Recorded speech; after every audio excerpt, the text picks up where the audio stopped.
Merci. Alors, je vais essayer de faire très vite. L'idée, c'était de pouvoir aborder quelques exemples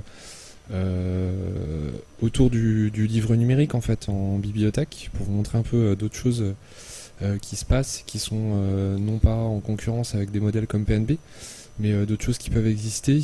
Alors, avant de parler de la réserve des Boussolets, qui est juste sous vos yeux et qui est un projet en cours à Saint-Étienne, donc en Rhône-Alpes, l'idée, c'était juste de dire que voilà, qu'il y a plein d'autres choses qui existent.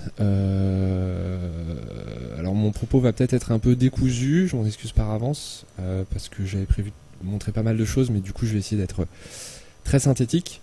Et d'essayer aussi de permettre une articulation de mes propos avec les interventions qui suivront. Donc je vais vous parler d'abord de ce projet-là, la réserve des Boussolets. Vous pourrez aller voir, vous pouvez aller télécharger les applications qui sont en version bêta.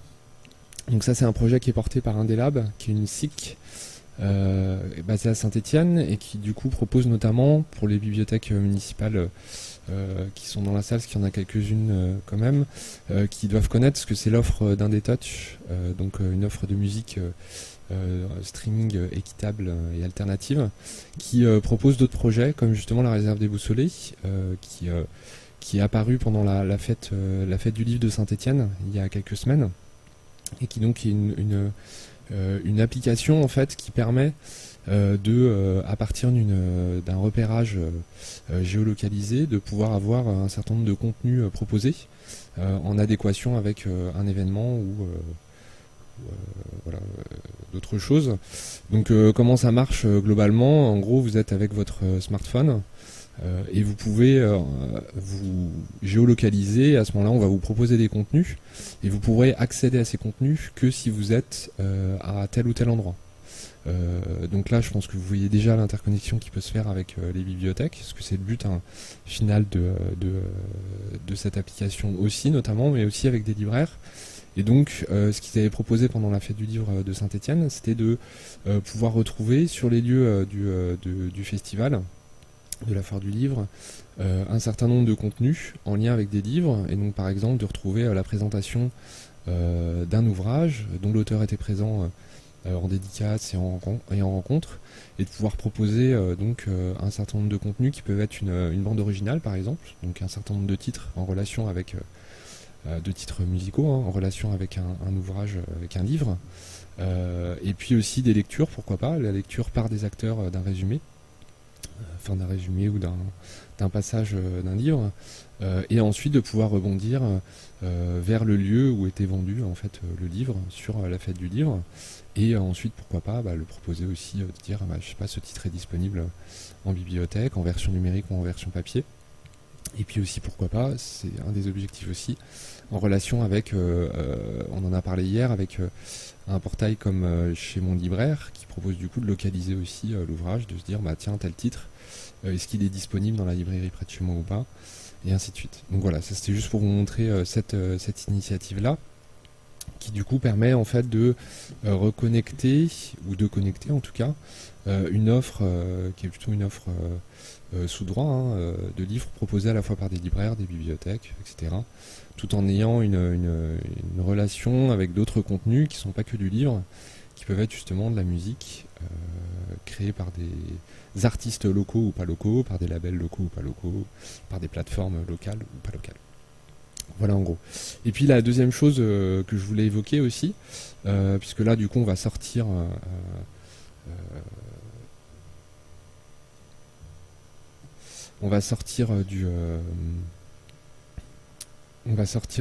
d'une offre à proprement parler sous droit.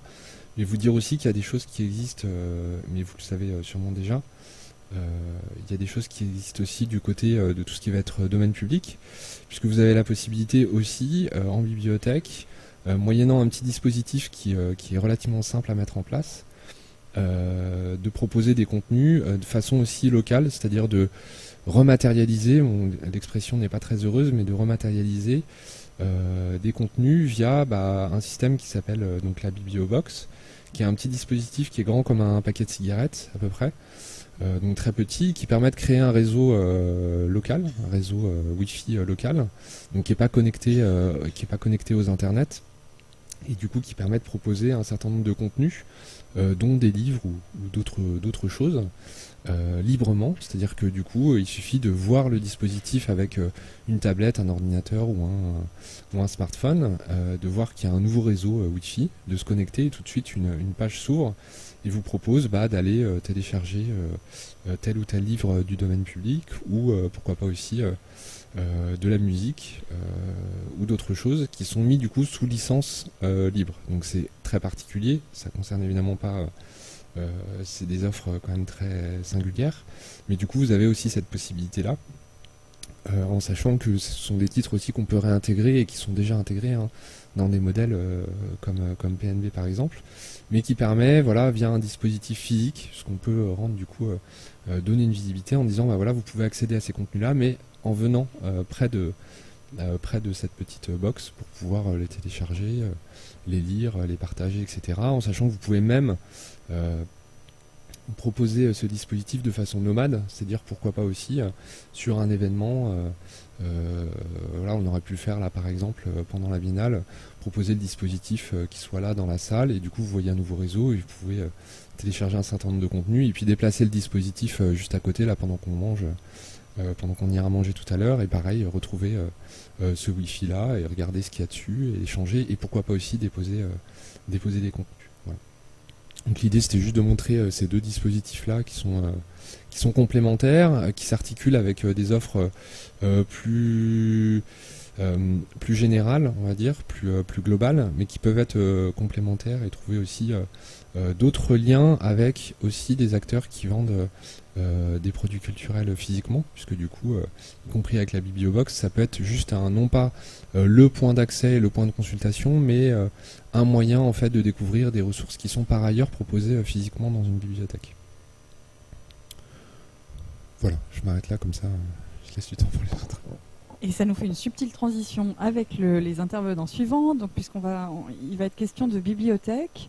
Et nos intervenants ont préparé cette intervention justement vraiment sous forme de dialogue. Donc je leur laisse la parole. Merci. Bonjour à toutes et tous. Malik Diallo, donc à la Bibliothèque municipale de Nancy, en charge du projet Bibliothèque numérique de référence du Sillon-Lorrain. Donc l'objet de notre intervention, c'est de vous présenter en quelques mots et un peu effectivement sous forme de dialogue, on va dire comment une bibliothèque municipale pleinement engagée dans des projets numériques de grande envergure travaille en équipe, et comment justement on va réussir à essayer de mobiliser les équipes par rapport au changement de pratiques professionnelles et de recomposition d'identité professionnelle induit par le numérique, et essayer de voir un peu comment cette recomposition des missions et d'identité professionnelle peut se traduire sur le terrain, et les différentes modalités d'appropriation des nouveaux outils numériques. Donc, pour une rapide mise en contexte, donc effectivement, les bibliothèques de Nancy et de Lorraine sont engagées dans un projet labellisé Bibliothèque numérique de référence. Vaste projet permis par un fort soutien de l'État pour les investissements numériques. Donc un projet qui va avoir, on va dire, toute l'ampleur des missions traditionnelles des bibliothèques, et qui va concerner des sujets aussi divers que la numérisation du patrimoine, la création de services sur place, donc par exemple de l'aménagement d'espaces des bibliothèques, et tout un volet web avec la production de contenu en ligne, l'éditorialisation de contenus, qu'ils soient patrimoniaux ou sous droit. Donc en tout cas un spectre de pratiques numériques et de projets numériques qui est assez large. Donc par rapport à tous ces nouveaux enjeux, à ces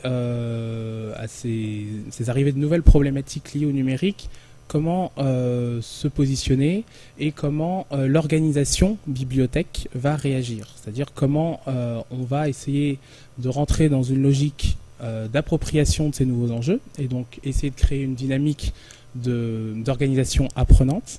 C'est ce qu'on va essayer de voir dans un premier temps. Et ensuite, une question qu'on peut se poser, que je pense qu'on se pose tous légitimement, c'est quelles sont nos missions finalement dans ce contexte numérique? Est-ce qu'on a des nouvelles missions? Est-ce qu'on fait les mêmes missions mais autrement? Et c'est dans un deuxième temps les points qu'on souhaiterait aborder, c'est-à-dire à la fois montrer que le numérique nous permet simplement de faire autrement, avec de nouveaux outils, des missions, on va dire ancestrales ou essentielles au métier de bibliothécaire. Donc finalement, ça peut nous permettre aussi de nous reconcentrer sur nos missions. Et en même temps, et ça c'est aussi un point important et c'est aussi un challenge pour la profession, c'est de se dire, bah voilà, le numérique génère des missions complètement nouvelles.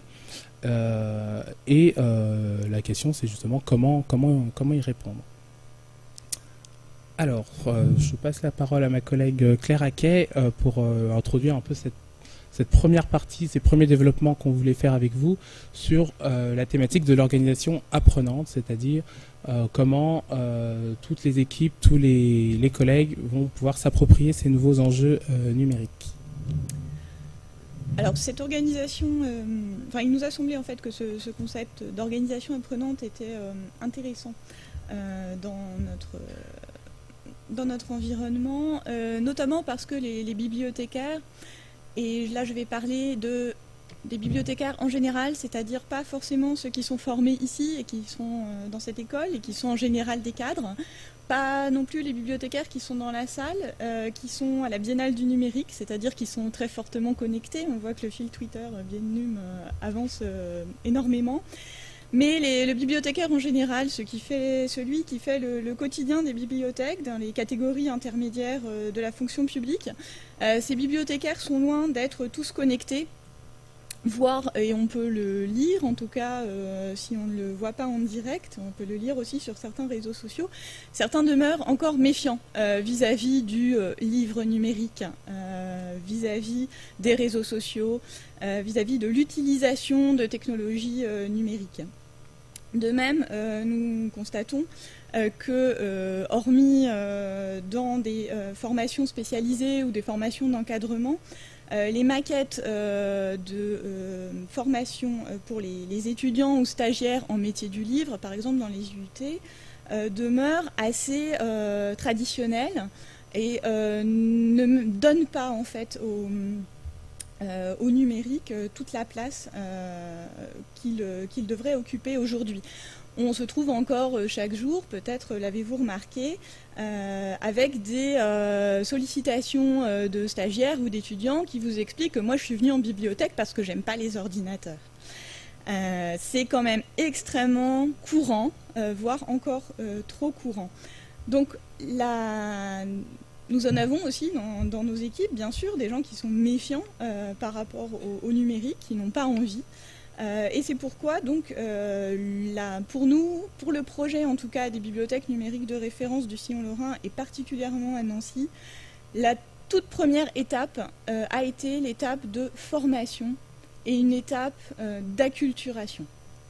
Donc je vais repasser la parole à Mali qui va vous donner en fait quelques dispositifs que nous avons utilisés et que nous utilisons encore dans ce contexte. Oui, alors effectivement, cette logique d'acculturation, d'appropriation des nouveaux enjeux a été assez importante dans la conduite du projet. L'idée, c'était justement de se dire, on a un projet, donc comment est-ce qu'on va le mener? Il y a un des éléments importants, ça va être effectivement d'essayer de faire converger les points de vue, d'essayer de trouver des caps, des objectifs assez nets pour emmener, on va dire, tout le monde dans la même direction. C'est des étapes nécessaires. Mais ce qui est le plus intéressant, c'est justement aussi de se dire quelle part d'autonomie on peut laisser à chacun des agents, à chacun des collègues, pour qu'ils puissent s'approprier et apprendre par rapport à ses propres missions, par rapport à sa fiche de poste, par rapport à ses acquis, par rapport à son expérience, différentes compétences par rapport au numérique. Donc on a notamment mis en place un dispositif qui s'appelle le café numérique. Donc comme vous l'aurez deviné, il y a du café, donc ça déjà c'est bien. Et des gâteaux, oui, surtout les gâteaux. Donc en fait c'est un temps de formation interne, on a essayé vraiment de privilégier la formation interne pour s'appuyer sur les compétences déjà présentes dans l'établissement et valoriser celles des collègues. Donc le café numérique concrètement, en quoi ça consiste? C'est une séquence de formation qui a lieu toutes les semaines. Donc c'est le premier format qu'on a appelé le café numérique expresso, parce qu'après vous verrez il y a un café numérique allongé. Donc le café numérique expresso, c'est à peu près 1 heure de temps qui est bloqué tous les jeudis matins, à laquelle l'ensemble des collègues peuvent participer. Donc c'est vraiment sur la base du volontariat et de la disponibilité.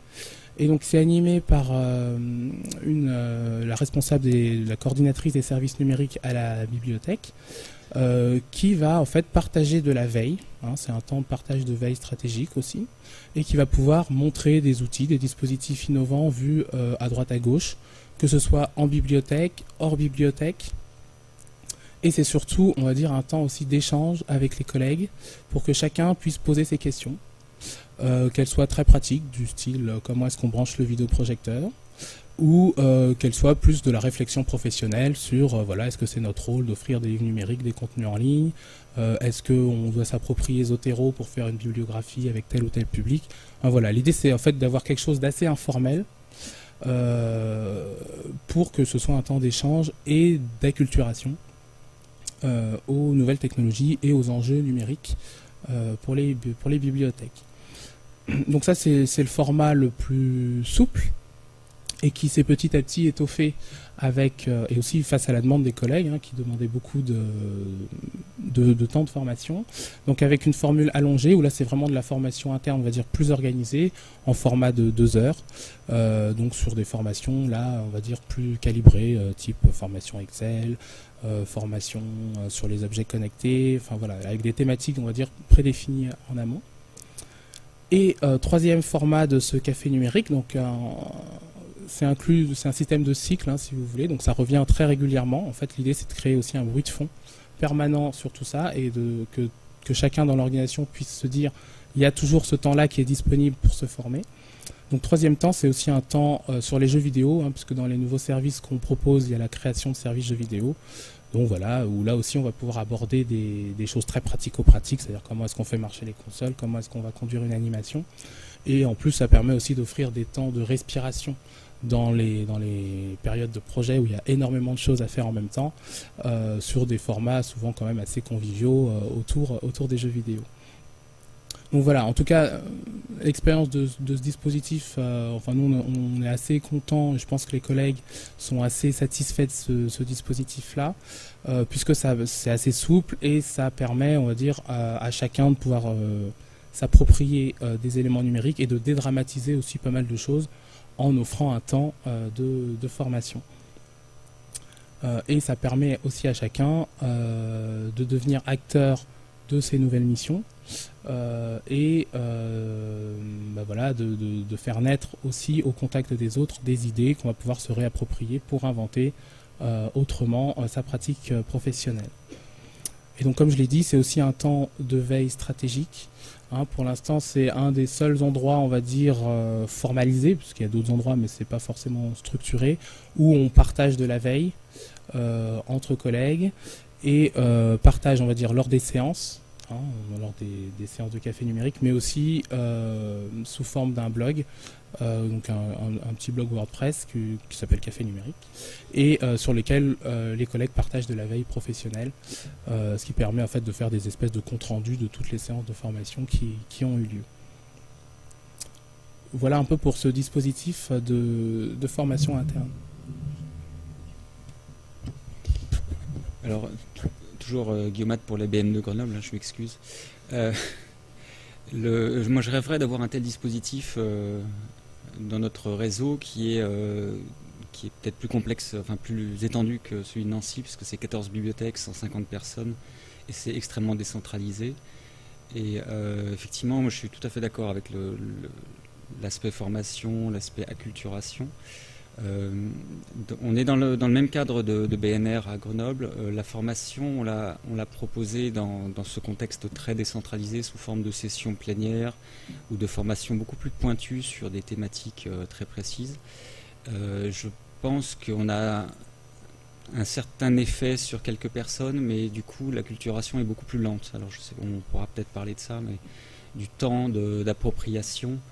Il y a à la fois la prise en main des livres numériques, j'en ai parlé tout à l'heure, mais il y a aussi la prise en main des tablettes, la prise en main des réseaux Wi-Fi, etc., des réseaux sociaux.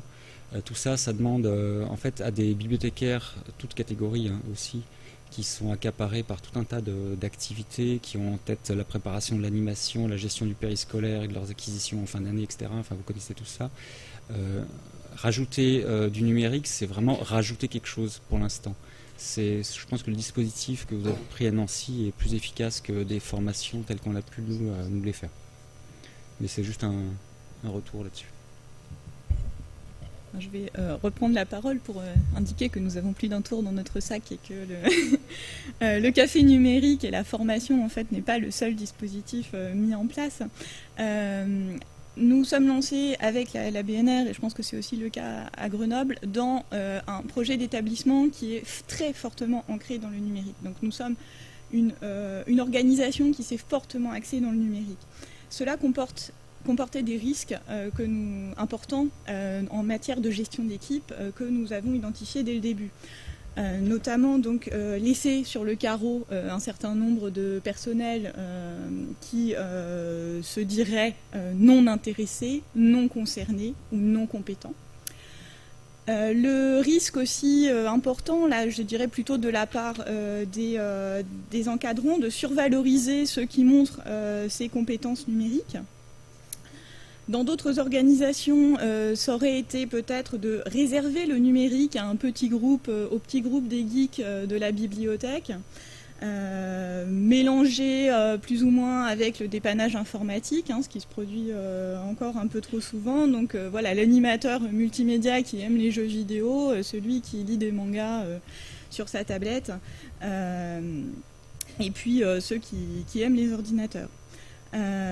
Et puis l'autre risque, c'est aussi ceux qui se mettent d'eux-mêmes à l'écart, voilà, en prétendant ne pas s'intéresser à ce qui se passe.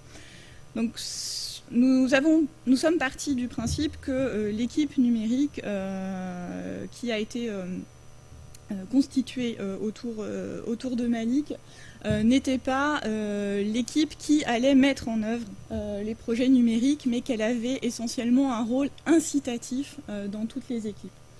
Peut-être que tu peux juste décrire en fait les personnes qui font partie de cette équipe. Oui, alors on est une petite équipe, mais qui a effectivement vocation à devenir toute la bibliothèque, puisque le numérique va devenir... va occuper toutes les activités de la bibliothèque. Donc cette petite équipe, 2 assistants, un ingénieur informatique. Au départ, on est parti là-dessus. Et petit à petit, on essaye d'agréger aussi des collègues à ces missions-là. Et effectivement, pour partie, cette équipe est vraiment opérationnelle, c'est-à-dire sur des missions expertes et très techniques, par exemple la numérisation. Ou par exemple l'animation d'ateliers sur le numérique, mais on va dire avec un numérique comme sujet, voilà, sur des objets connectés ou sur des dispositifs type Bibliobox, des choses comme ça. Donc là, on a une équipe plus opérationnelle, mais effectivement, on leur confie un grand rôle, et c'est parfois pas facile à gérer, même pour les collègues, de se dire jusqu'où je dois aller. Vraiment un rôle incitatif, c'est-à-dire... une bonne part de leur mission, et c'est criant même sur la fiche de poste de certains agents, c'est d'aller vraiment inciter les collègues de faire du push, on va dire, auprès de l'ensemble des équipes pour essayer que chacun puisse s'approprier des nouvelles missions. Donc on a toujours effectivement des collègues qui vont s'emparer très facilement de certains sujets. Voilà, on a un collègue qui s'est facilement emparé de la question de l'heure du compte, qui l'a transformé très rapidement en heure du compte numérique. Des collègues pour qui Bibliobox, tout de suite on fait le lien avec le rôle sur les collections et tout, puis on réinvente le message. Et pour d'autres ça va être un peu plus long, et donc effectivement il y a toujours des temporalités différentes à essayer de gérer. Et c'est vrai que globalement on se dit que la bibliothèque ne pourra devenir complètement numérique que sur un temps long. Mais un point important, et je pense que beaucoup de professionnels se disent aussi, c'est que de ne pas présenter ça comme quelque chose de contradictoire avec nos missions, les missions qu'on exerce quotidiennement et qui vont rester stables aussi. Et donc, dans cette volonté de créer des espaces d'appropriation, il y a aussi le message de dire une bonne partie des missions qu'on effectue peut être effectuée avec des nouveaux outils. On va dire le numérique, c'est juste un nouveau moyen, une nouvelle façon de faire, mais la mission et l'identité professionnelle, le cœur de métier, restent là. C'est peut-être ce point-là qu'on va développer maintenant. Alors, il y a eu en fait la mise en place notamment d'un travail plus systématique en mode projet. Alors pas un mode projet avec beaucoup de diagrammes de Gantt, des objectifs mesurables et des indicateurs, mais une modalité de travail qui consistait à dire, donc j'en parle d'autant plus facilement qu'on l'a facilement en fait mise en place sur des projets patrimoniaux. Donc qui consistait à dire nous poursuivons un objectif et nous allons mettre en œuvre un certain nombre d'actions qui vont impliquer à différents niveaux du projet différents acteurs, le projet à la fin étant un débouché numérique, c'est-à-dire la numérisation d'ensembles documentaires et son éditorialisation en ligne, par exemple sous le biais d'expositions virtuelles. Donc un projet mesurable, définissable dans son corpus, et qui avait pour but donc d'impliquer vraiment différents acteurs, depuis le magasinier qui participe à la sélection documentaire et qui fait le contrôle des pages physiques, au chef du projet numérique qui se charge de du co-développement du site web avec le prestataire, aux experts documentaires du fonds patrimonial qui vont produire des contenus éditoriaux, et ensuite des déclinaisons, par exemple, sous forme d'ateliers pédagogiques auprès, donc une réutilisation en fait de ce support numérisé et en ligne dans, par exemple, des accueils de classe. Donc l'idée était vraiment d'impliquer l'ensemble, enfin, une très large partie de l'équipe du patrimoine dans ces projets. Donc, plus ça va, plus voilà, le premier projet on était 2, là on s'engage pour 2016 dans un projet patrimonial dans lequel je pense assez facilement on arrivera à être 8 ou 9, donc ce qui est quand même assez important. Chacun apportant en fait son expertise documentaire et pas forcément numérique. Pour élargir un peu ce propos, bien sûr que la culture numérique ou l'acculturation numérique, de notre point de vue, approfondit aussi les missions dites fondamentales des bibliothécaires. Va peut-être changer leur méthode pour faire des acquisitions, leur méthode de documentation. Par exemple, maintenant, on a des gens qui vont dans les magasins et qui prennent en photo avec leur smartphone plutôt que de remonter le livre, de demander une prise de vue, etc. Nous a fait faire un saut qualitatif, toujours sur le patrimoine, dans le catalogage de livres anciens, puisque étant connecté non seulement à des supports de formation librement mis en ligne, mais des catalogues de livres anciens plus créés de manière peut-être un peu plus scientifique que les nôtres, nous a permis d'enrichir extrêmement nos notices et d'avoir un catalogue beaucoup plus performant aujourd'hui. Donc on a envisager en fait l'outil numérique comme une modalité de travail et non comme une innovation spécifiquement. Le numérique, peut-être que Malik pourra en reparler, finalement c'est un outil pour faire ce qu'on a toujours fait. Ouais, donc, effectivement, on peut se raccrocher aussi à des compétences clairement identifiées, où les bibliothécaires ont une vraie expertise, à commencer par tout ce qui est recommandation, sélection de contenu. Donc effectivement, on a vu, là, ça a été évoqué tout à l'heure, la question de la bibliobox, voilà, une nouvelle méthode un peu rigolote, et même engagée aussi sur le terrain du partage de la connaissance pour médiatiser des contenus et inviter au partage de contenus. Toute l'expertise en termes d'animation culturelle qui peut effectivement être reprise avec des nouveaux outils numériques, donc je parlais de l'heure du conte tout à l'heure, mais effectivement tout ce qui est vachement développé maintenant autour des jeux vidéo, où il y a beaucoup d'animations proposées dans les bibliothèques autour du jeu vidéo, et où finalement le seul endroit où la bibliothèque peut être un lieu de pratique collective vraiment développé sur ce terrain-là. Et tout le rôle aussi de construction du lien social, de socialisation grâce à la bibliothèque, qui peut être effectué aussi avec les nouveaux outils numériques, quand on pense à tout ce qui peut être fait au niveau justement des communs, du partage de la connaissance, de l'invitation à partager sur Wikipédia, enfin, voilà, tout cet apprentissage-là, cette éducation numérique, cas cet accompagnement aux usages numériques qu'on peut faire avec le public, donc notamment au travers de l'apprentissage de ce que c'est que la communauté et le travail en commun sur le web, voilà, fait complètement sens par rapport aux missions fondamentales des bibliothèques, qui ont un sens encore plus accru aujourd'hui. Hein. Je pense que tout le monde sera d'accord pour dire que ce rôle de travail sur le lien social et de création de communautés dans les bibliothèques a toute sa place, et le numérique peut s'avérer un formidable aussi outil là-dessus. Et en même temps, au risque de se contredire nous-mêmes, mais c'est ça qui est intéressant, en même temps, le numérique, on le voit aussi, nous amène avec des nouvelles problématiques et nous pose la question de notre place, de notre mission dans la ville.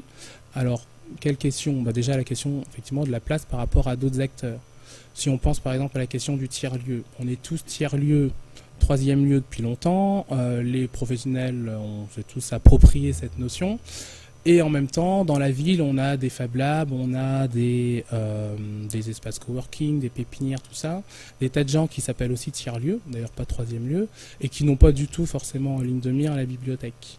Donc paradoxalement on n'est pas forcément sur les mêmes longueurs d'onde en termes de com, en termes d'échange, mais en fait sur le fond on veut tous être des tiers-lieux. Donc voilà, typiquement c'est pour dire que dans ce paysage où on a des écosystèmes numériques qui se développent dans les agglomérations, dans les universités, voilà, qui vont mélanger chercheurs, grand public, et quelle place pour la bibliothèque, quelle place on doit trouver, quelle nouvelle mission on doit trouver par rapport à ces acteurs, c'est-à-dire est-ce qu'on doit tous les accueillir dans la bibliothèque, ou est-ce qu'on doit devenir nous-mêmes un Fab Lab, par exemple, c'est toujours une vraie question. Et par rapport aux missions qu'on doit effectuer, quel rapport on doit entretenir par rapport à ce qui est innovation, et notamment innovation culturelle. Donc à mon sens, on a plusieurs niveaux. C'est-à-dire à la fois on a un rôle dans l'innovation culturelle, et ça, on va dire, le numérique est vraiment un vrai outil pour ça. Donc innovation effectivement sur la production de contenu, sur l'édition numérique, sur la mise en ligne de contenu sur le web, que ce soit patrimoniaux ou contenu sous droit, sur la production de dispositifs innovants, la production d'applications, la production de dispositifs même sur place. Donc là, il y a vraiment un rôle des bibliothèques qui s'amplifie avec le numérique dans ce rôle de création de produits culturels innovants.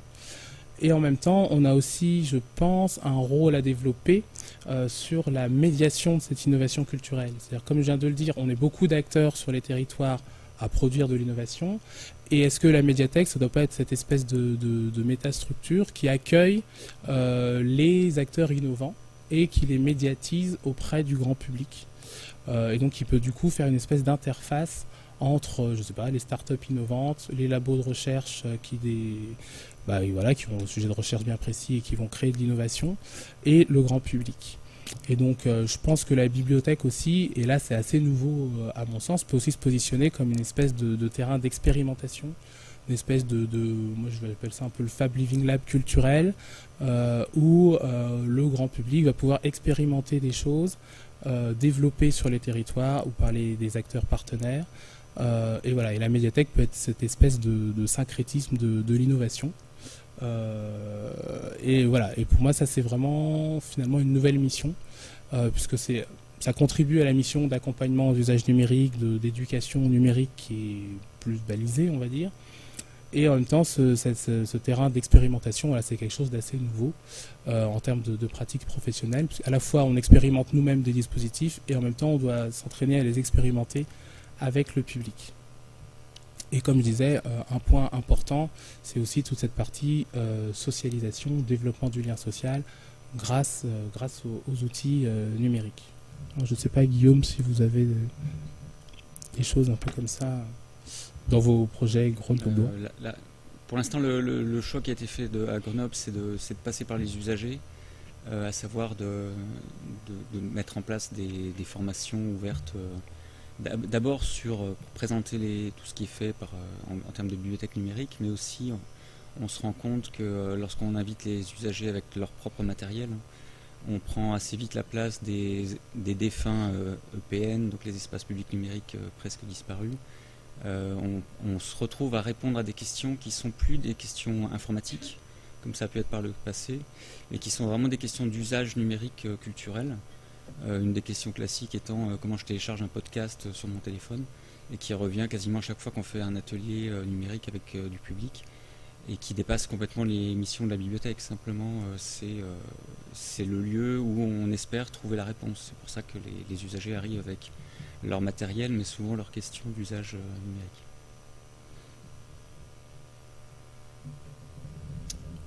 Oui, je pense qu'effectivement, il y a toujours une frontière assez ténue et on se pose tous la question quand on monte des animations, jusqu'où est-ce qu'on doit aller?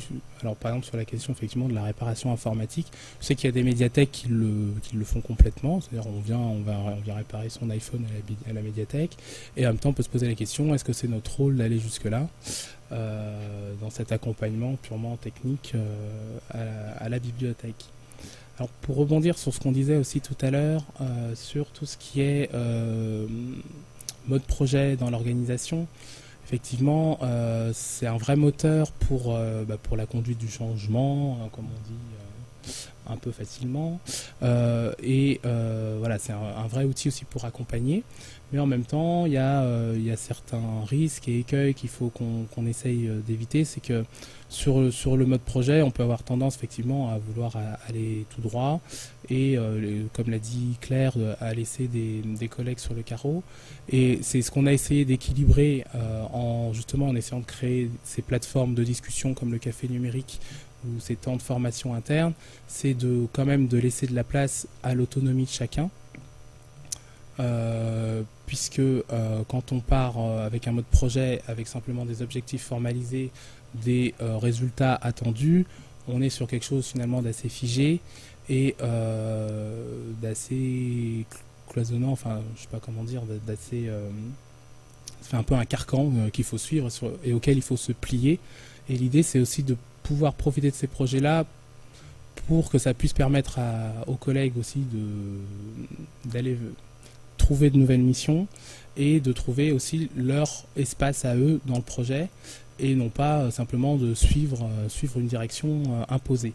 Et donc ça, on peut essayer aussi de le traduire même dans les résultats qu'on va donner au projet. Donc par exemple, sur la stratégie qu'on est en train d'essayer de mettre en œuvre par rapport à la création de sites web de contenu, de se dire, est-ce qu'il ne faut pas, plutôt que de créer un seul site web sur lequel on va pouvoir verser moult contenus patrimoniaux, sous droit, etc., est-ce qu'il ne faut pas justement essayer d'éclater ça et parce que c'est aussi la logique du web, de remonter dans les moteurs de recherche, donc de se diffuser et faire du lien un peu partout, est-ce qu'il ne faut pas créer une multitude de solutions techniques qui vont permettre à chaque bibliothécaire de publier qui sur un site pour le patrimoine, qui sur un site sur des contenus sous droit, qui sur les réseaux sociaux, etc., pour que justement chacun ait aussi une sphère, on va dire, un peu d'autonomie et travaille sur des entités intelligibles, oui, ça ne veut rien dire, intelligibles par rapport à ses missions, par rapport à ses compétences. Donc voilà, c'est toujours un jeu un peu subtil et plus ou moins réussi, je pense. Après, voilà, c'est aussi au fil de l'eau. Par rapport à ces nouveaux besoins, ces nouvelles compétences, quelle place on donne, quelle place il faut donner à la fois à la conduite, on peut centraliser du projet avec des objectifs bien précis, des résultats à atteindre, mesurables, et la part d'autonomie qu'on essaye de donner aux agents en termes de compétences professionnelles et d'objectifs qui leur sont propres et qui peuvent créer eux-mêmes parce que c'est eux qui connaissent le mieux le terrain et la mise en œuvre de leur mission.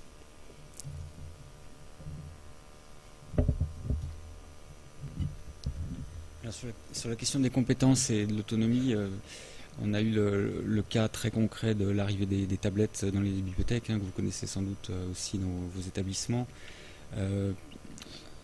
On s'est dit naïvement, donc c'était en 2013, on s'est dit naïvement qu'on allait laisser les bibliothécaires 3 mois emporter les tablettes chez eux pour qu'ils s'en servent, qu'ils s'apprennent à manipuler, etc. En fait, ça n'a rien donné. Donc, elles étaient soigneusement rangées dans les bureaux. En fait, c'est simplement que c'est un outil, s'il n'est pas très fortement accompagné par des ateliers, etc., même en interne, ne se développe pas. Ça a duré quelques mois. Il y a eu quelques audacieux expérimentateurs qui les ont néanmoins empruntés. Et puis, en fait, sur les tablettes, ce qui est intéressant, c'est qu'on a aujourd'hui quand même quelques formateurs en France qui sont capables de vous faire une présentation, une demi-journée sur les applications pour la jeunesse, les applications pour la presse, enfin, etc. Et en fait, c'est ce genre de formation qui était proposée, qui ont permis de démarrer un minimum de compétences.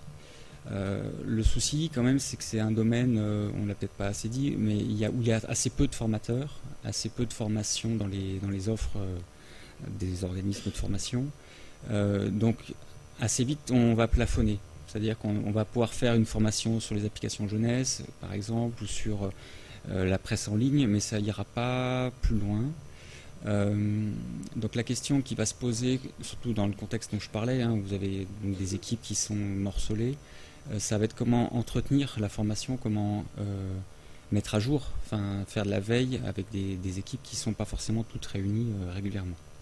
Donc du côté de Grenoble, on en est à un début d'autonomie, à savoir que en jeunesse en particulier, il y a quelques bibliothécaires qui ont bien compris que les tablettes c'était très utile avec des groupes et qu'on pouvait faire l'heure du compte assez facilement.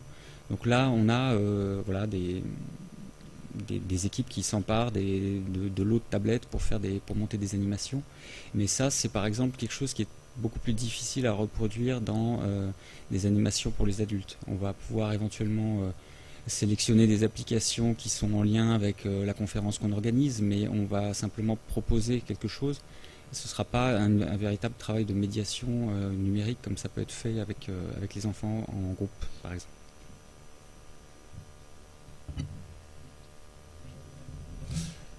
Oui, alors voilà, ma collègue demandait si on avait bientôt terminé, et j'annonce que nous avons terminé, en fait.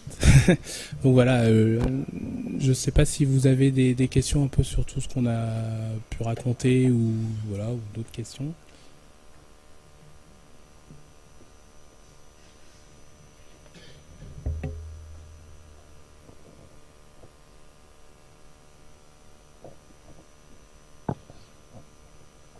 Merci. Bonjour.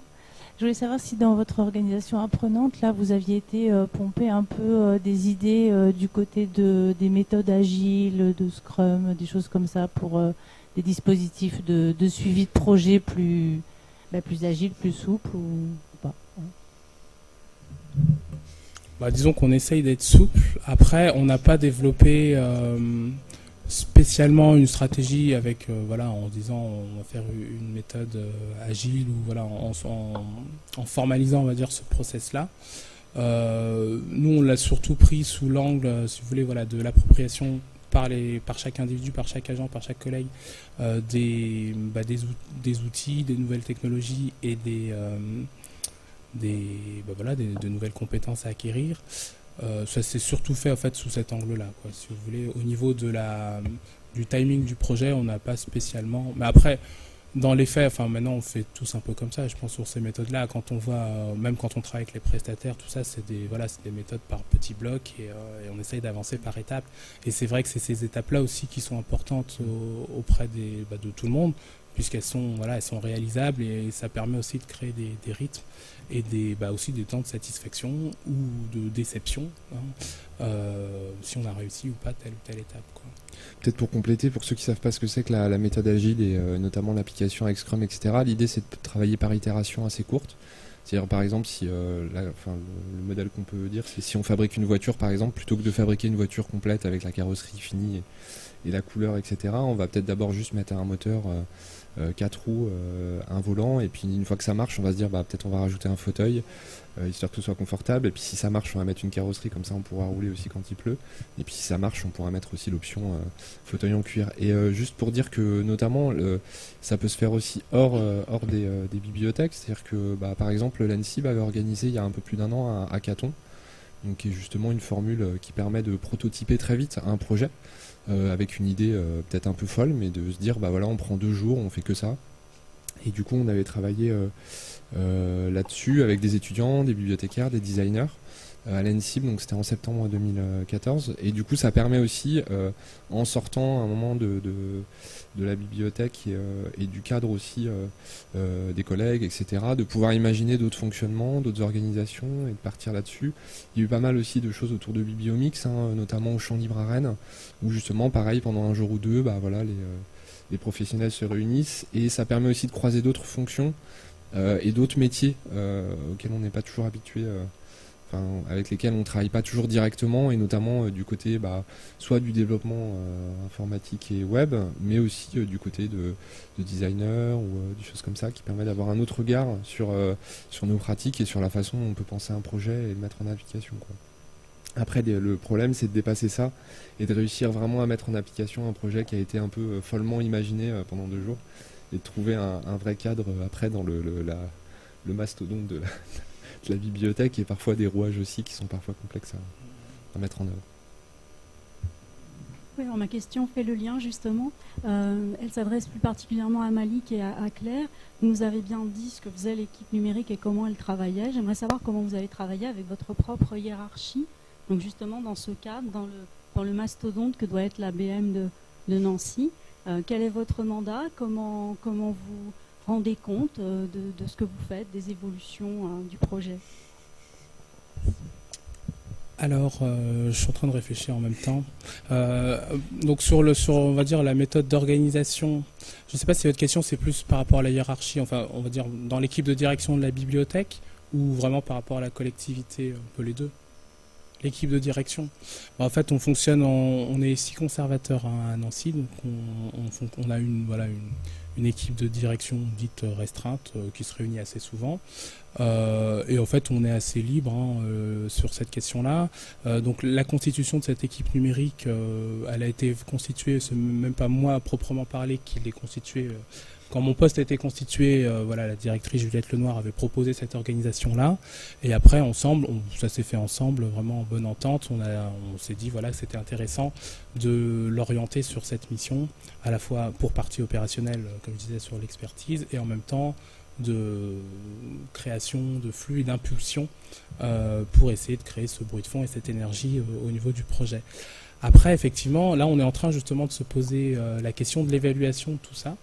Moi, j'ai fait le choix au début de pas justement se lancer. Je sais que des collègues l'ont fait à Rennes, je crois, dans une évaluation systématique, c'est-à-dire qu'à la fin de 2-3 ans, au bout du processus, tout le monde, par exemple, tous les agents passent un examen, une espèce de quelque chose type C2I, ou il y a différents procédés de labellisation. Nous, on n'a pas trop voulu rentrer là-dedans parce que justement, on voulait pas donner d'objectif en fait à ça, si ce n'est un objectif d'acculturation, d'appropriation.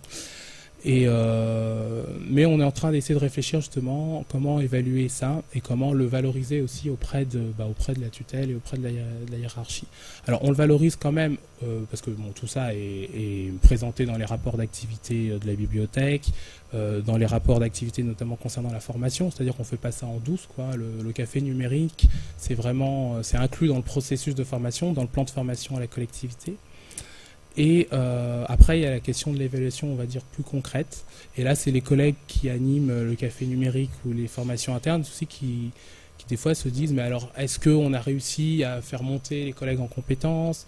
Et en même temps, des fois, ils sont déçus parce qu'ils se disent, on pensait qu'en 2 ans, tout le monde saurait faire ceci ou cela. Puis en fait, non. Mais en fait, si, parce qu'on a réussi à faire pas mal de choses. Donc voilà, mais il y a cette évaluation aussi subjective. Donc, tous les ans, on fait une petite évaluation assez informelle avec un questionnaire de satisfaction auprès des collègues, mais là qui nous sert plus en interne, sur ce procédé-là. Petit point historique, puisque j'ai un peu plus d'ancienneté que Malik dans la maison. Je ne fais pas partie de l'équipe numérique, je suis responsable du fonds patrimonial, donc ça n'a rien à voir, n'est-ce pas? Néanmoins, on a l'impression que c'était il y a des années-lumière, le numérique, hormis le catalogue, etc. En tout cas, les liseuses, par exemple, sont arrivées à Nancy il y a à peu près 6-7 ans. Quand je suis arrivée, ma lettre de mission en tant que conservateur responsable du patrimoine, c'était clairement de numériser et mettre en ligne le patrimoine. Donc le numérique a été inscrit dès le départ dans le projet du fonds patrimonial. De depuis, en fait, les projets se sont étendus. Ce projet de numériser le patrimoine s'est étendu, et a bénéficié du dispositif bibliothèque numérique de référence, qui l'a transformé en quelque chose de totalement différent, dans lequel le patrimoine n'a plus qu'un tiers, qu'un tiers du projet. Donc c'est vrai que quand Malik est arrivé, cette équipe numérique s'est constituée à partir des collègues qui faisaient déjà, il y avait déjà eu en fait des redéfinitions de postes autour des liseuses et de la lecture en ligne et autour de la numérisation du patrimoine. Donc c'est à partir de ça qu'on a constitué cette équipe, et ça a toujours été très fortement soutenu et encouragé, en tout cas par la direction des bibliothèques et plus encore nos tutelles, qui voyaient un levier de modernisation pour les bibliothèques. Moi j'avais aussi une question, peut-être une petite remarque pour Malik et Antoine sur l'évolution en fait des bibliothèques et des actions des bibliothèques tournées vers l'extérieur et le mouvement des hackerspace, etc. Donc c'est quand même une difficulté de se dire qu'on va se mettre en contact avec des communautés innovantes qui ne vont pas forcément innover de 9h à 19h le soir en semaine. Là où effectivement ces lieux-là sont des lieux qui tournent, je vous renvoie aux travaux de Michel Lallemand sur les hackerspace, l'âge du fer qui vient de sortir, où effectivement c'est quand même ce sont des mouvements qui vivent un peu hors normes, en décalé, etc. Par contre, il y a quand même un vrai intérêt au contraire à faire en sorte que usagers et personnel des bibliothèques puissent participer à ces mouvements-là, peut-être des choses à inventer pour faire comme les grandes entreprises, laisser du temps à des personnels pour qu'ils aillent fréquenter ces lieux-là, qu'ils portent leurs projets, qu'ils les fassent aboutir. Donc bon, il y a quand même beaucoup de choses en management, notamment à reprendre de ce côté-là, parce que je pense que faire innover dans je dis pas qu'il faut pas le faire, mais ça amène beaucoup de problèmes dans des organisations qui restent quand même très hiérarchiques, alors que se dire qu'il y a des lieux qui, dans les villes où ça se passe, éventuellement inciter les personnels et les usagers à les fréquenter, faire des événements dans ces lieux-là, ça me paraît quand même peut-être plus facile, moins au départ, quoi. Je sais pas ce que vous en pensez. Oui, je suis assez d'accord, effectivement. Alors effectivement, il faut, dans la première partie de votre remarque, c'était un peu effectivement comment faire cohabiter des communautés qui sont sur des timings un peu différents et l'aspect institutionnel de la bibliothèque. Donc c'est vrai que c'est toujours un peu touchy, et je pense ça peut toujours se trouver au travers d'ateliers ou démonstrations de sensibilisation sur des formes d'ateliers dans les médiathèques qui peuvent faire un peu le lien entre ces deux univers spatio-temporels, mais qui sont finalement très liés. Et sur la partie, oui, effectivement, aller voir ces communautés-là en tant que bibliothécaire, c'est vrai que c'est important. Donc effectivement, là, l'année dernière à Nancy, je sais que ça s'est fait aussi dans une médiathèque à la Méjane à Aix-en-Provence l'année dernière, c'est tout ce qui est Open Bidouille-Camp et tout ça. Et donc nous, on a été faire une démo, on s'est incrusté à l'Open Bidouille-Camp, donc ça a permis aussi aux collègues de voir un peu tous ces partenaires et toutes ces énergies et ces fonctionnements différents. Et alors à Nancy, là pour le coup, on a été pas mal soutenu au niveau de la formation pour ça. Enfin, comme on a inclus ça dans un plan de formation, la collectivité, si vous voulez, ne bronche pas si on dit qu'on va visiter un salon, un hackathon, je ne sais quoi, un peu atypique, et qu'on dit que c'est de la formation. Là-dessus, on est pas mal soutenu, mais c'est sûr que c'est pas toujours le cas. Et en tout cas, c'est vrai que c'est important d'aller voir les trucs innovants, quoi. Et clairement, si c'est une game jam qui dure 48 heures, ça vaut le coup d'aller jeter un œil, quoi. Mais après, la question, c'est est-ce qu'on arrive à l'importer complètement dans la bibliothèque ou pas? Voilà. Moi je suis plutôt à essayer de se dire, créons des passerelles dans la médiathèque sur ces sujets-là, sur des formats type hackathon ou type start-up innovante ou des choses comme ça, parce que à la médiathèque il y a du public qui passe et qui n'est pas forcément du tout au courant de ces choses-là, et aussi parce que on peut pas non plus se substituer à ça, enfin pas complètement. Notamment sur la question du Fab Lab, est-ce qu'il faut que le Fab Lab soit dans la médiathèque ou pas? Moi pour l'instant j'y réponds en disant laissons-le là où il est et faisons-le venir à la médiathèque de temps en temps pour faire de la démo, pour dire ce que c'est. Mais en fait, l'énergie du Fab Lab, elle vient pas de l'institution, donc du coup, ça peut pas coller, quoi. Mais après, il y a peut-être aussi il y a des médiathèques où ça s'est fait d'emblée dans un projet de construction, tout ça, et où ça peut marcher, quoi. Alors, je vous précise qu'on partira en pause jusqu'à 14h15. On reprend à 14h15 pour la table ronde consacrée aux formations. Et si quelqu'un a encore une question, oui.